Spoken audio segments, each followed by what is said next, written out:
Haleluya, haleluya, haleluya. Mari kita bersamakan mata, kita akan menyambut firman Tuhan pada hari ini. Kita akan mendengarkan firman Tuhan.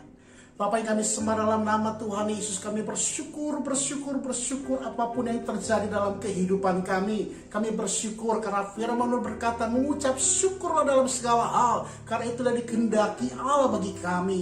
Tuhan, kami bersyukur kalau pagi hari ini, kalau siang hari ini kami boleh beribadah kepada Tuhan. Kami mau mendengarkan firman Tuhan. Biarlah setiap hati kami seperti tanah-tanah yang subur, yang siap ditaburi benih-benih firman-Mu, agar firman boleh akar kuat dalam kehidupan kami, agar firman boleh tumbuh dalam kehidupan kami, agar firman boleh berbuah lebat bagi kemuliaan nama-Mu. Biar hidup kami menjadi terang bagi kemuliaan nama Tuhan. Terima kasih Bapa di surga, Kau urapi hamba-Mu yang tidak bisa apa-apa nih Tuhan. Pakai lidah bibir hamba yang bagi kemuliaan nama Tuhan. Nama Tuhan Yesus yang dipuji, dipermuliakan, diagungkan. Dan hamba semakin kecil dan hilang dan lenyap. Hanya kemuliaan-Mu saja yang tampak. Terima kasih Allah Roh Kudus berbicara sebebas-bebasnya. Dalam nama Tuhan Yesus kami berdoa dan siap menyambut firman-Mu. Haleluya. Yang percaya katakan amin. Haleluya, haleluya, haleluya. Shalom saudara-saudara terkasih di LP Tangerang.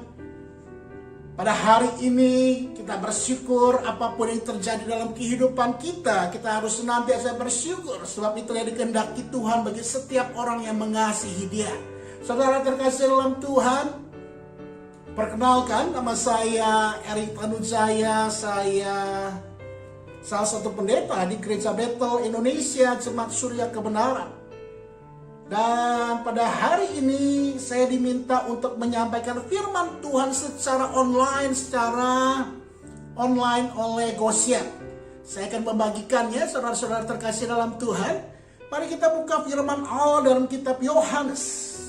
Injil Yohanes pasal 21. Injil Yohanes pasal yang ke-21. Mulai ayat yang ke-15 sampai ayat yang ke-19. Yohanes pasal 21 ayat yang ke-15 sampai ayat yang ke-19. Saudara-saudara terkasih dalam Tuhan, Lembaga Alkitab Indonesia memberikan judulnya Gembalakanlah Domba-Dombaku. Perhatikan dengan baik. Ayat 15. Sesudah sarapan, Yesus berkata kepada Simon Petrus, "Simon anak Yohanes, apakah engkau mengasihi aku lebih daripada mereka ini?" Jawab Petrus kepadanya, "Benar Tuhan, engkau tahu bahwa aku mengasihi engkau." Kata Yesus kepadanya, "Gembalakanlah domba-dombaku." Kemudian ayat 16 kata Yesus kepadanya untuk kedua kalinya, "Simon anak Yohanes, apakah engkau mengasihi aku?" Jawab Petrus kepadanya, "Benar Tuhan, engkau tahu bahwa aku mengasihi engkau." Kata Yesus kepadanya, "Gembalakanlah domba-dombaku." Kata Yesus kepadanya untuk ketiga kalinya, "Simon anak Yohanes, apakah engkau mengasihi aku?" Maka sedih hati Petrus karena Yesus berkata untuk ketiga kalinya, "Apakah engkau mengasihi aku?" Dan dia berkata kepadanya, "Tuhan, engkau tahu segala sesuatu. Engkau tahu bahwa aku mengasihi engkau." Kata Yesus kepadanya, "Gembalakanlah domba-dombaku. Aku berkata kepadamu, sesungguhnya ketika engkau masih muda, engkau mengikat pinggangmu sendiri dan engkau berjalan kemana saja kau kehendaki. Tetapi jika engkau sudah menjadi tua, engkau akan mengulurkan tanganmu dan orang lain akan mengikat engkau dan membawa engkau ke tempat yang tidak kau kehendaki."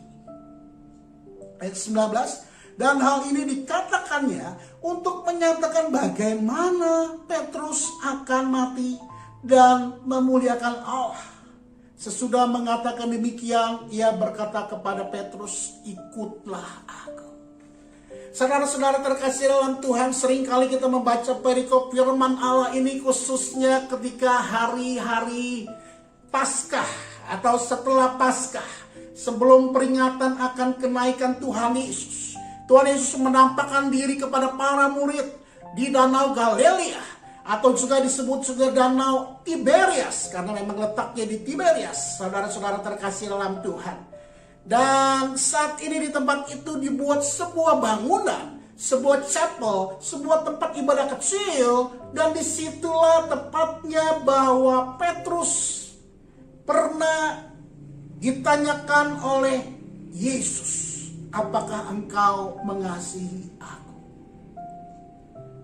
Saudara-saudara terkasih dalam Tuhan, tema pada hari ini terambil dari ayat yang ke-19. Firman Allah berkata, dan hal ini dikatakannya untuk menyatakan bagaimana Petrus akan mati dan memuliakan Allah. Sesudah mengatakan demikian, ia berkata kepada Petrus, ikutlah aku. Firman Allah telah berkata, Yesus bertanya kepada Petrus 3 kali, Simon anak Yohanes, apakah engkau mengasihi aku? Simon anak Yohanes, apakah engkau mengasihi aku? Simon anak Yohanes, apakah engkau mengasihi aku? Tuhan Yesus bertanya sampai 3 kali. Tuhan mau Petrus benar-benar sangat mengasihi Yesus. Bahkan di ayat 19 dituliskan, tadi sudah saya bacakan, hal ini dikatakan Yesus untuk menyatakan bagaimana Petrus akan mati dan memuliakan Allah. Artinya apa? Setia sampai akhir hidupnya. Pada hari ini tema firman Allah mengenai kesetiaan. Saudara terkasih dalam Tuhan, hidup dalam kesetiaan, inilah yang Tuhan pertanyakan kepada saudara dan saya. Apakah engkau mengasihi aku? Apakah engkau mau mengasihi aku? Apakah engkau mau mengasihi aku bahkan sampai mati? Engkau dan saya dituntut Tuhan untuk menjadi orang-orang yang setia. Haleluya, haleluya, haleluya. Kasih berarti kesetiaan sampai akhir hidup. Sekali lagi saya mengatakan, kasih adalah kesetiaan sampai akhir hidup. Teman-teman tahu apa artinya ini? 2 jari dipertemukan, jempol dengan telunjuk. Kita baru tahu selama mungkin 2-3 tahun terakhir ini, gara-gara K-pop Korea menjalar ke seluruh dunia, ke Indonesia, anak-anak muda mulai love, kasih mengasihi dengan jempol dan telunjuk jadi satu, saudara. Kalau kita tahunya begini, saudara, uang, haleluya. Saudara terkasih dalam Tuhan, kasih adalah kesetiaan. Kasih adalah kesetiaan sampai akhir. Inilah yang Tuhan mau lakukan dan saya lakukan dalam hidup ini. Mengapa saudara dan saya, kita sebagai orang-orang percaya, harus menjadi orang-orang yang memiliki kasih, harus memiliki orang-orang yang setia sampai akhir. Sebab firman Allah berkata dalam kitab 2 Timotius 2 ayat 13. 2 Timotius 2 ayat 13, firman Allah berkata, jika kita tidak setia, Dia tetap setia, karena Dia tidak dapat menyangkal dirinya. Saudara terkasih dalam Tuhan, perhatikan ayat ini. Jika kita tidak setia, Dia tetap setia. Ini bukan artinya bahwa saudara dan saya, kita dapat berkata nggak apa-apa, firman Allah katakan, kita nggak usah setia. Tuhan juga udah katakan dalam firman-Nya. Paulus berkata kepada Timotius, bukan itu saudara. Ini mau mengartikan, sekalipun engkau dan saya, kalau engkau tidak setia, Tuhan setia. Artinya apa saudara terkasih dalam Tuhan? Artinya bahwa kesetiaan itu adalah karakter Allah. menyangkal dirinya sebagai orang yang sebagai pribadi yang setia, saudara. Inilah yang harus saudara dan saya miliki dalam kehidupan ini. Karena engkau dan saya dipanggil untuk menjadi orang-orang yang setia.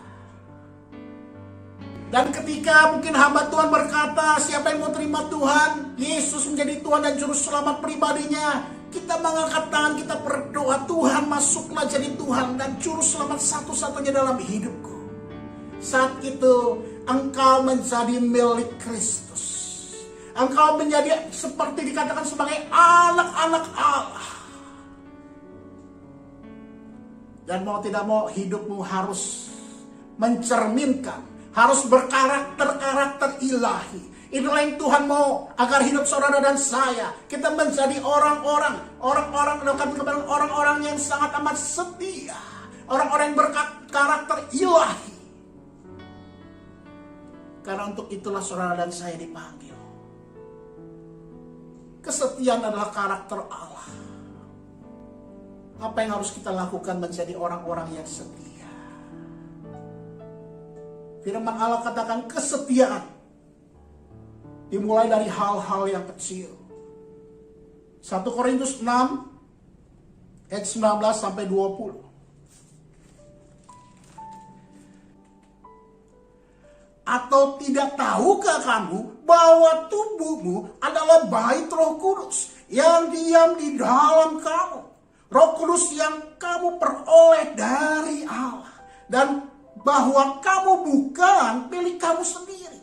Sebab kamu telah dibeli dan harganya telah lunas dibayar. Karena itu muliakanlah Allah dengan tubuh. Tanda engkau mengasihi.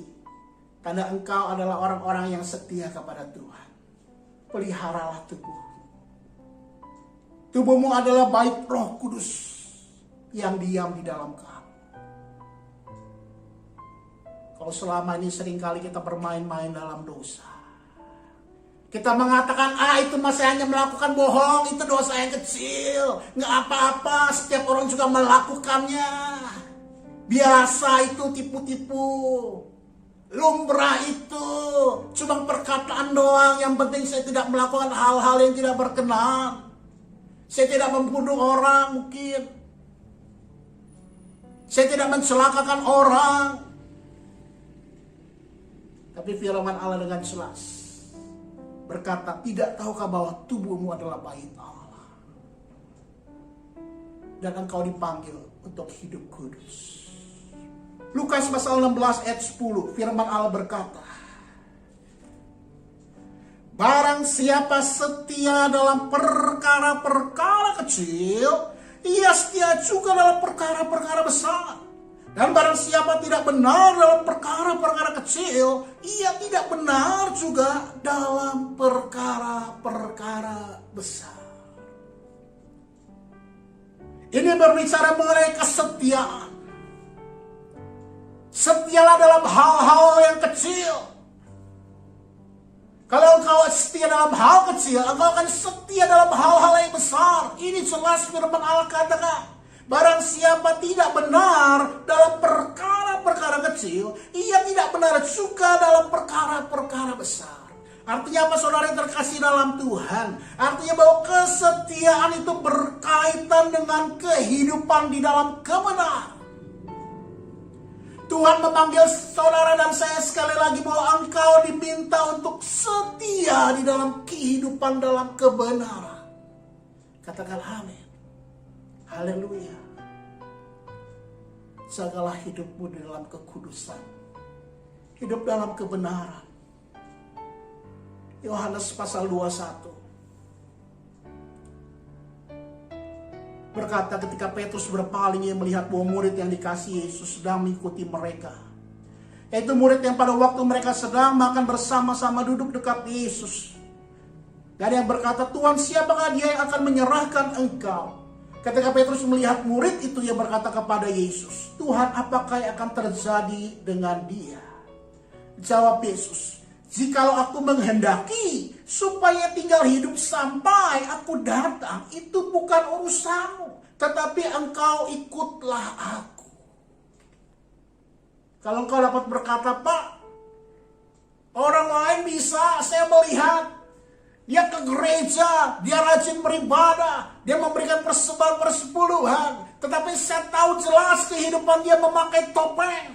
Orang yang berbohong di hadapan Tuhan. Sepertinya dia orang yang kudus. Tetapi kata-katanya kata-kata yang menyakitkan. Dia suka menipu sana sini. Masakan saya tidak bisa seperti dia, tidak boleh seperti dia. Hal yang Petrus tanyakan, Tuhan bagaimana dengan orang ini? Maksudnya adalah Yohanes. Dan Yesus katakan, itu bukan urusanmu. Artinya apa saudara? Perhatikanlah kehidupanmu. Apakah engkau hidup sesuai dengan firman Tuhan atau tidak? Kalau itu mempengaruhi kehidupanmu, dia akan datang.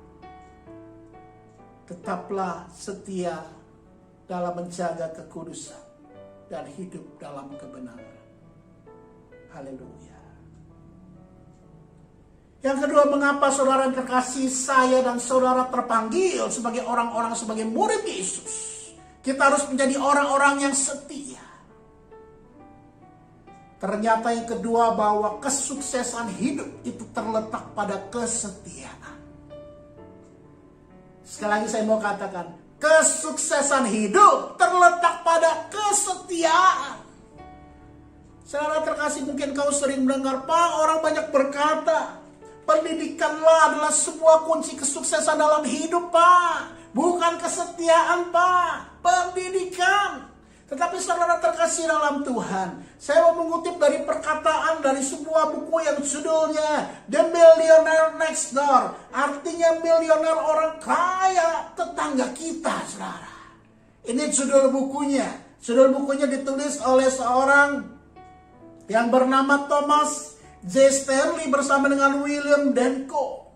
Saudara terkasih dalam Tuhan, dia mencari apa yang terjadi, apa yang dilakukan terhadap orang-orang yang bisa begitu sangat amat kaya. Dia mencoba menyelidikinya. Dia mengadakan sebuah riset dan dia menginterogasi, menanyakan kepada paling tidak 733 orang yang benar-benar orang kaya di Amerika Serikat. Saudara, bukunya menjadi bestseller, laku keras selama 5 tahun berturut-turut, saudara. Karena orang pengen menjadi orang kaya. Haleluya. Saudara terkasih dalam Tuhan, di buku yang ditulisnya, yang dia pelajarinya, dari kehidupan orang-orang yang sukses, tanda kutip, orang yang kaya, tanda kutip, saudara. Secara materi saja. Karena saudara dan saya terpanggil untuk menjadi orang-orang yang kaya di dalam Tuhan. Amin, saudara. Dia mengatakan kunci kesuksesan benar ada dalam pendidikan. Tapi itu hanya nomor 30. Pak, mungkin itu memang sekolah. Sekolahnya memang tinggi. Tetapi itu sekolah yang jelek, Pak. Bukan sekolah favorit. Dan dia mengadakan penelitian. Ternyata anak-anak orang-orang yang dahulunya sekolah di sekolah favorit, itu hanya kesempatannya, itu hanya ada nomor 23 untuk mencapai sukses, saudara. Ternyata pendidikan tidak menjamin orang menjadi sukses. Sekolah favorit tidak menjamin orang menjadi sukses. Mungkin dapat berkata, benar Pak, dari sekolah-sekolah favorit, tapi rankingnya ranking belakang dulu. Rankingnya ranking terakhir, Pak.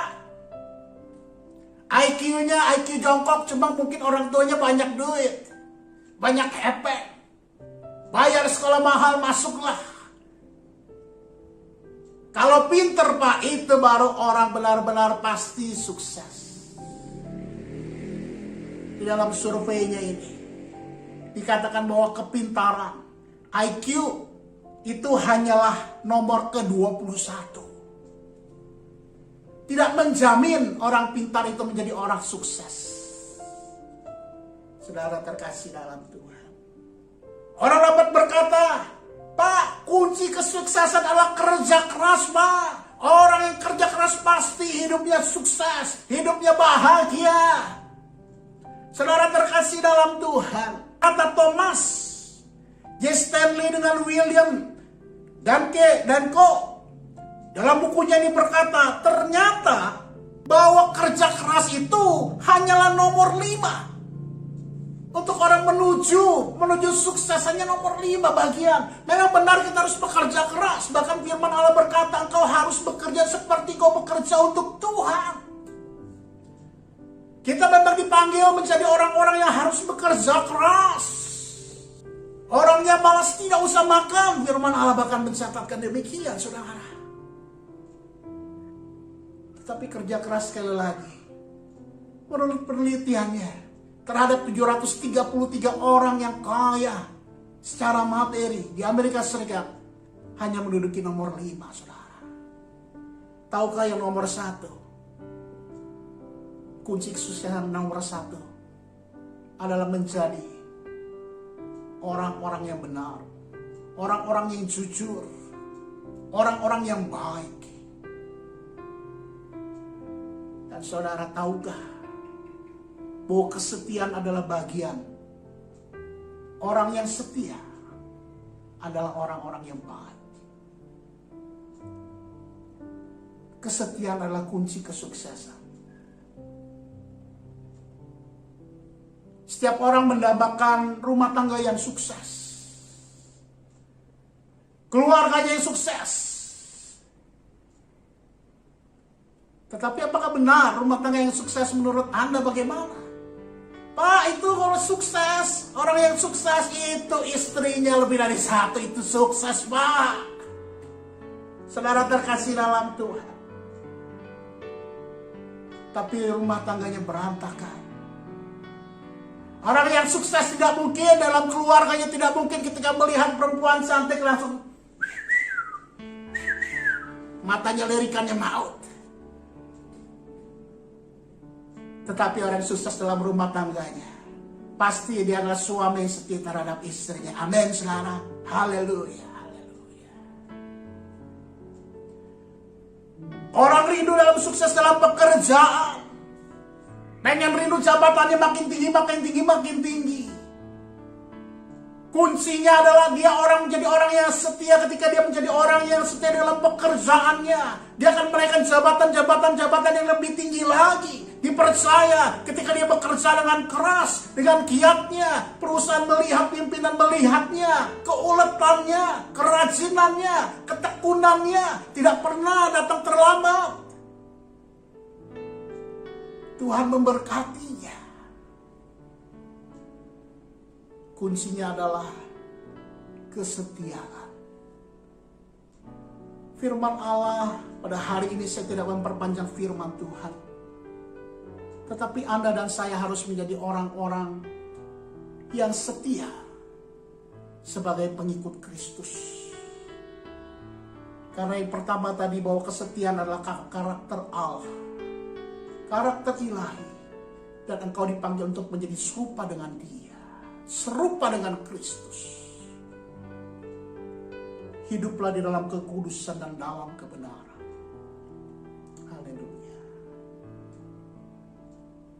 Mengapa dikatakan Anda dan saya harus menjadi orang yang setia sebagai murid Kristus? Karena kesetiaan adalah kunci kehidupan sukses. Firman Allah terakhir saya ambil dalam kitab Amsal pasal yang kedua, ayat yang ke-7 sampai ayat yang ke-8. Firman Allah berkata, Ia menyediakan pertolongan bagi orang yang jujur, menjadi perisai bagi orang yang tidak bercela lakunya, sambil menjaga jalan keadilan dan memelihara jalan orang-orangnya yang setia. Saudara terkasih, saya bacakan sekali lagi. Tuhan menyediakan pertolongan bagi orang-orang yang jujur, menjadi perisai bagi orang-orang yang tidak bercela lakunya, sambil menjaga jalan keadilan dan memelihara jalan orang-orangnya yang setia. Artinya apa? Bahwa orang yang setia adalah orang-orang yang jujur. Orang yang setia adalah orang yang tidak bercela lakunya. Orang yang setia adalah orang yang sungguh-sungguh berkarakter ilahi. Dan Tuhan akan menyediakan pertolongan ketika orang setia mendapat masalah dalam kehidupannya. Tuhan izinkan, Tuhan akan menolongnya. Ketika ada orang akan mencelakakannya, Tuhan katakan akan menjadi perisai. Tuhan akan menjadi perisai bagi orang yang tidak bercela lakunya. Dan Tuhan akan memelihara kehidupan orang-orang yang setia. Jadilah orang yang setia. Haleluya. Saudara terkasih dalam Tuhan, firman Allah ini saya tutup dalam sebuah kesaksian. Kesaksian kurang lebih 1 minggu yang lalu, saya dapat kabar dari kawan saya yang sudah lama tidak berjumpa. Dikabarkan, Rick, mama saya sakit keras. Kemungkinan COVID-19. Usianya sudah 78 tahun. Saudara terkasih dalam Tuhan, saya mengenal dengan keluarga ini sudah lama sekali. Dari tahun 80-an. Ibu ini seringkali mengajak anak-anaknya untuk beribadah. Orang yang setia. Dia mengikut pengajaran Alkitab di rumah kami dari tahun 80-an.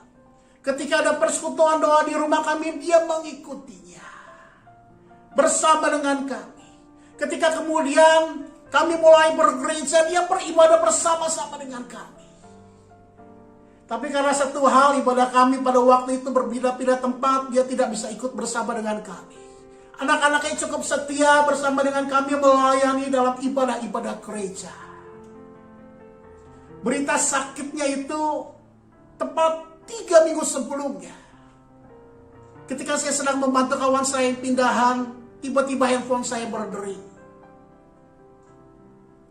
Dan seorang ibu berkata kepada saya, Erik, saya mau berjumpa dengan kamu, dengan orang tua kamu. Saya sangat kangen sekali mau berjumpa dengan kamu. Saya langsung mengenal suaranya, saudara. Sebutlah Ibu A. Oh tante A, saya tahu sekali apa kabar tante. Sudah lama kita gak berjumpa. Ada sekitar 20 tahun saudara gak pernah berjumpa. Tetapi saya sangat mengenal suaranya. Kenapa saudara? Karena saya benar-benar dulu tahu sekali akan kehidupan keluarganya bersama-sama dengan kami, bersama-sama dengan saya. Lalu dia langsung katakan, saya mau berjumpa dengan kamu, dengan orang tua kamu. Besok bisa gak? Ya boleh tante, silahkan. Terbuka rumah kami. Dia datang saudara. Ibu yang berusia 78 tahun dia datang. Lalu dia bercerita akan kehidupannya. Berbicara dengan saya, dengan ayah saya. Kemudian beberapa hari kemudian saya diminta untuk datang ke tempatnya saudara. Saya datang seorang diri dan saya berbicara dengan ibu itu sekitar hampir 2 jam saudara. Ibu tersebut menceritakan akan kehidupannya. Setelah kami tidak lama berjumpa, dia menceritakan apa yang terjadi. Dia terlibat dalam sebuah pelayanan. Ke rumah sakit dia mendoakan orang-orang. Dia melayani orang-orang seperti di tempat ini. Di penjara-penjara. Hingga di Lampung. Dia melayani juga daerah-daerahnya ke Lampung. Hingga juga ke Manado, saudara. Hidupnya penuh dengan pelayanan-pelayanan karena mengasihi Tuhan, sangat mencintai Tuhan. Dia peduli akan orang-orang yang mencintai Tuhan. Dan dia berkata, Tuhan itu begitu ajaib. Tuhan itu begitu luar biasa. Tuhan itu memelihara hidup saya. Saya suatu ketika waktu itu dia katakan, selama 1 tahun 1 bulan. 1 tahun 1 bulan tidak ada pekerjaan. Saya sebagai orang tua tunggal untuk anak-anaknya selama 1 tahun 1 bulan tidak ada pekerjaan, tidak ada penghasilan. Tetapi Tuhan mencukupi segala kebutuhan kami. Setiap hari ada orang memberikan makan buat saya dengan anak-anak saya. Berkat Tuhan begitu berkecukupan. Ketika saya melayani Tuhan sungguh-sungguh setia. Tuhan benar-benar menyertai saya, memelihara hidup saya. Saudara terkasih jangan dalam Tuhan, jangan takut ketika ada pencobaan, ada masalah dalam kehidupanmu. Ketika engkau sepertinya dalam badai hidup, dalam gelora angin ribut. Jangan engkau takut, jangan engkau khawatir. Ada Tuhan yang menyertai saudara dan saya. Amin, saudara. Percayalah Tuhan pasti menyertai saudara dan saya. Karena itulah janjinya, itulah firman-Nya. Tidak sampai orang benar tergeletak, jatuh tergeletak. Tuhan menyertai hidup langkah orang-orang percaya, saudara. Dan setelah kawan saya itu menelpon saya untuk bantu doa untuk ibunya yang sedang sakit. 2 hari kemudian sang ibu meninggal. Saya datang ke rumah sakit tempat ibu itu meninggal. Dan saya bercerita kepada anak-anaknya. Saya sudah bertemu dengan mama kamu 1 bulan yang lalu. Dia menceritakan apa yang dia kerjakan dalam hidup ini. Dia menceritakan bagaimana mengutamakan Tuhan lebih dari segalanya. Bukan hal-hal yang duniawi. Sebab firman Allah berkata, carilah dahulu kerajaan Allah, maka semuanya ditambahkan kepadamu. Orang-orang yang percaya, orang-orang yang berharap kepada Dia. Dan saya katakan mama telah mengakhiri dengan baik. Mama telah memberikan pattern, memberikan panduan, acuan, teladan yang baik hidup mengiringi Yesus sampai akhir hidupnya. Hiduplah setia di dalam Tuhan.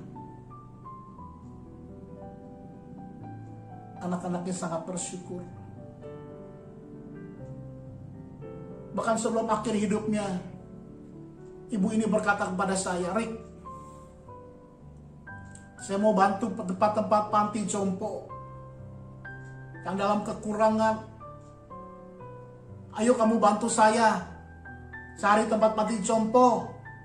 Saya ada sedikit berkat, saya memberkati untuk panti jompo. Mungkin kamu yang tolong beli berasnya, kamu yang beli tehnya, beli keperluannya. Kita datang ke sana. Saya katakan kepada ibu ini, Tante, sekarang gak bisa, Tante. Pandemi COVID-19. Panti-panti jompo tutup, Tante. Bisa dibayangkan. Kalau satu ada orang OTG. Tanpa gejala COVID, tetapi COVID. Masuk ke panti jompo. Langsung bubar, mati semua, saudara. Oke deh, nanti aja. Setelah pandemik ini berakhir.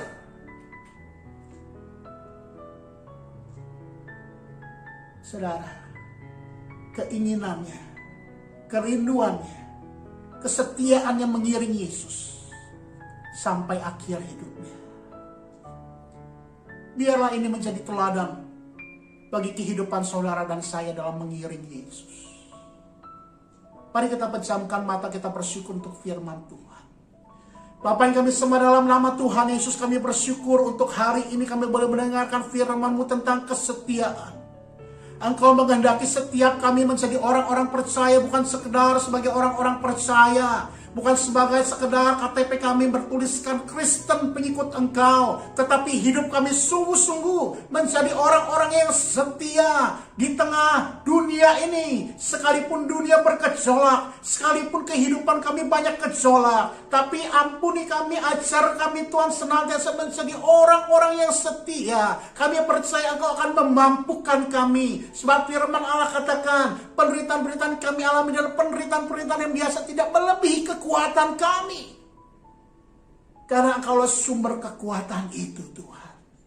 Engkau Allah menolong kami, memampukan kami, menguatkan kami ketika kami mengalami badai-badai hidup itu. Kami serahkan hidup tubuh kami dalam tangan-Mu Tuhan.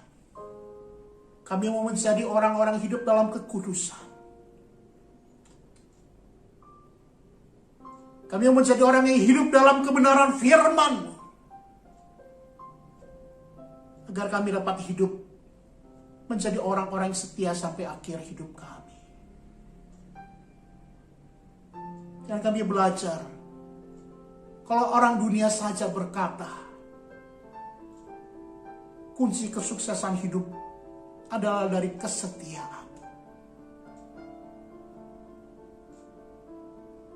Ajarlah kami menjadi anak-anak-Mu yang setia sampai akhir hidup kami. Dan firman-Mu berkata, sebuah mahkota kehidupan akan diberikan kepada anak-anak-Mu yang setia sampai akhir hidupnya. Terima kasih Bapa. Kau berkati setiap kami yang pada hari mendengarkan firman-Mu. Biarlah firman-Mu ini tertanam dalam hati kami, terpatrik dalam hati kami. Kami boleh menjadi pelaku-pelaku firman-Mu. Hidup kami boleh berkenan di hadapan Engkau. Hidup kami boleh menjadi terang bagi kemuliaan nama-Mu. Dalam nama Tuhan Yesus, kami berdoa dan bersyukur atas firman Allah ini. Haleluya. Yang percaya katakan, amin. Haleluya, haleluya, haleluya. Tuhan Yesus memberkati. Shalom.